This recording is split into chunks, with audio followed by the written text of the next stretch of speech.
drums had changed. The forest went silent, and then I saw him, a warrior with blood on his sword and no fear in his eyes. The villages were quiet at dawn, too quiet. I had barely caught my breath from running the night before. My legs still burned, my chest ached, but there was no time to rest. The elders had called a meeting. They sat in a circle, faces heavy with worry. I told them what I had seen. Ogunfemi stood at the edge of the clearing. He said nothing at first. He only looked toward the east. Then we saw them, a line of warriors moving through the morning mist, shields glinting, spears ready. Their drums beat slowly, steadily, like a heartbeat. But this heartbeat carried death.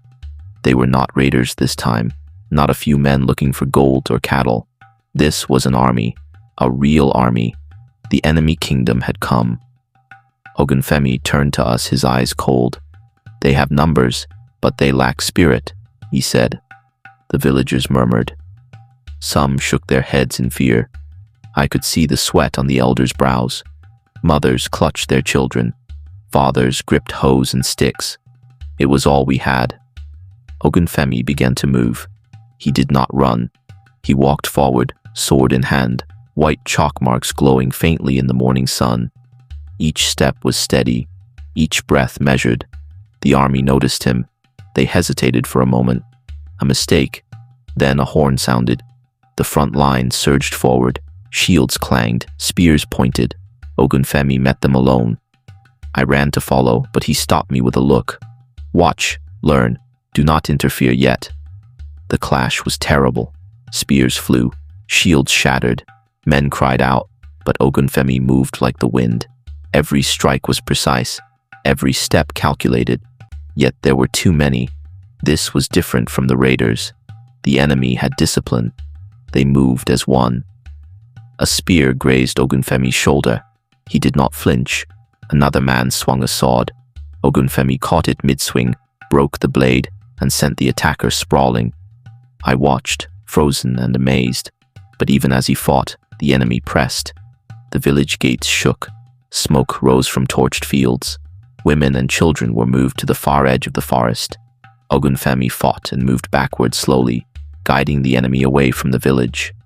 He was a storm contained within a man. Each moment stretched. Every decision mattered. By midday, the enemy began to realize something. They could not reach the village. Not yet. Not if Ogunfemi stood in their path. He did not shout. He did not call for help. He only moved, turning the enemy's numbers against themselves. Their formation broke. Confusion spread. I wanted to run to him, to help, but he raised a hand. I stopped. I learned that day that courage is measured in control, not numbers. When the sun began to dip, the enemy retreated, leaving the fields burnt but the village standing. Ogunfemi turned to us then. His blade was streaked with blood. His white chalk markings were smeared, but his eyes were calm.